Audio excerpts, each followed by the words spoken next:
Sometimes the best way to understand vigilance in leadership is by looking at how others have navigated specific challenges in their industries. Case studies give us a lens into real-world applications of vigilant leadership, how companies and leaders have spotted weak signals, adapted to disruptions, or even failed to recognize the changing tides. By analyzing these examples, you can learn how to better prepare for the unique challenges of your own industry. Let's explore a few case studies across different industries to see how vigilant leadership played out in real-world scenarios. Our first case study is about the rise and fall of Blockbuster. The industry is entertainment, and the challenge was failure to recognize the rise of digital streaming.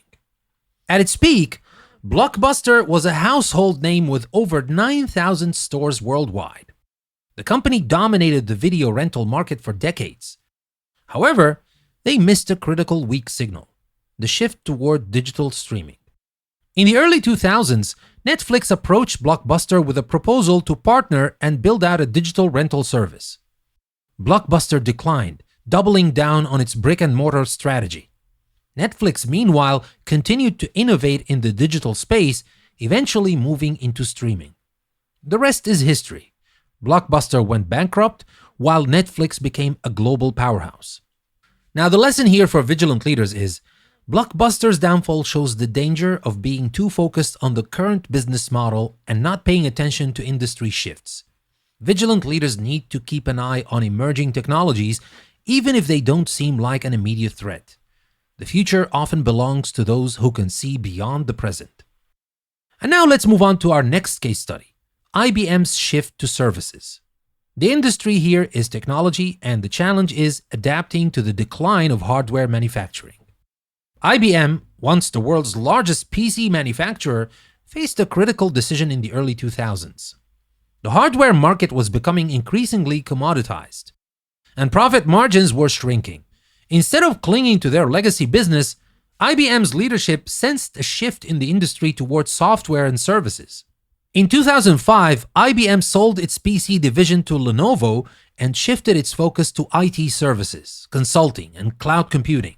This pivot transformed the company and allowed them to remain a leading player in the tech industry despite the decline of their original core business. So you see, IBM's ability to let go of its legacy product lines and embrace a new direction highlights the importance of adaptability in leadership.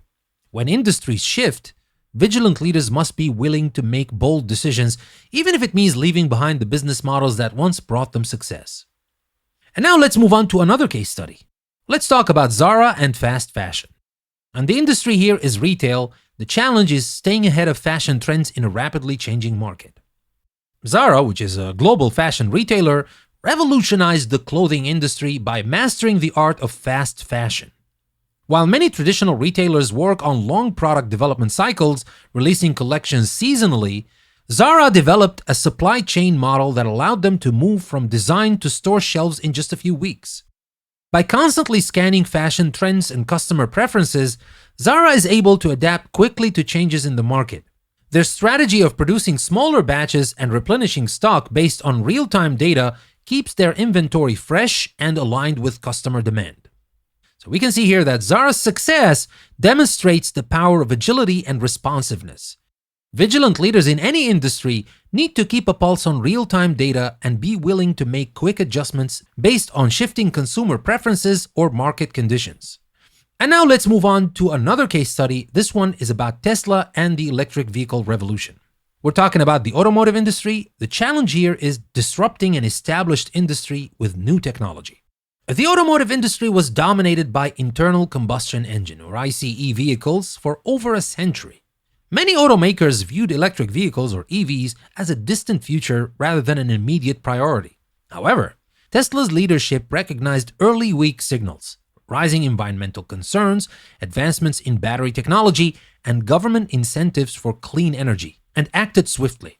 By investing heavily in electric vehicle technology, Tesla positioned itself as the leader in the EV market. Today, traditional automakers are scrambling to catch up as EVs gain mainstream popularity. We can see that Tesla's foresight in the automotive industry underscores the importance of acting on weak signals early.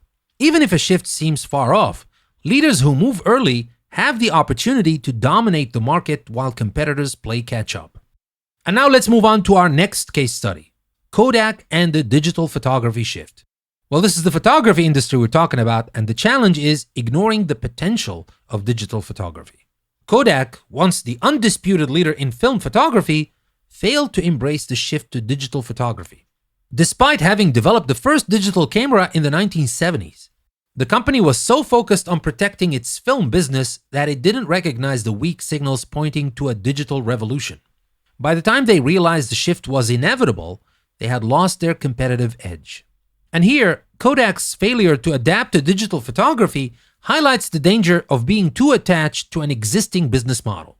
Vigilant leaders must be willing to challenge their own assumptions and embrace new technologies, even if it means disrupting their own business.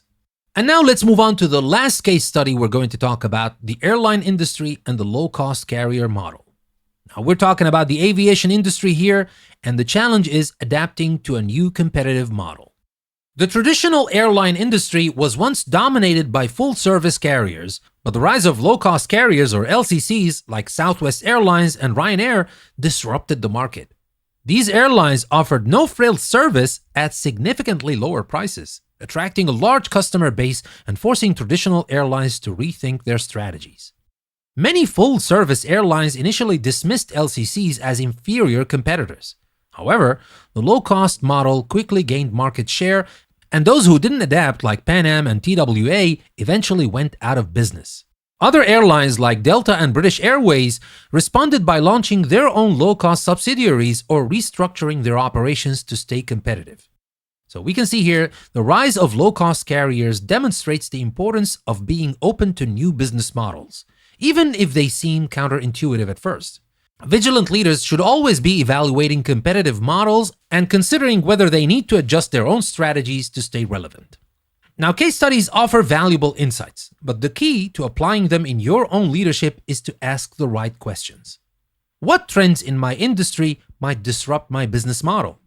Am I paying attention to weak signals that could indicate a broader shift? How can I adapt my business strategy to stay ahead of these changes? Are there competitors outside my traditional market that could pose a threat? What lessons can I learn from leaders in other industries?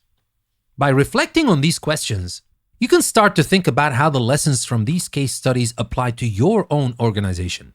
The goal is to not just react when disruption occurs, but to sense it early and position your company for success. The common thread in all of these case studies is that vigilant leaders didn't just wait for change to happen. They saw it coming and adapted early. Whether it was recognizing the potential of new technology, embracing a disruptive business model, or adjusting to changing customer preferences, these leaders demonstrated the importance of being proactive. In the next lesson, we'll dive deeper into the concepts of probing and sensing. But for now, think about the case studies we've discussed. How can you apply their lessons to your own leadership? What signals are you picking up in your industry, and how can you act on them before it's too late?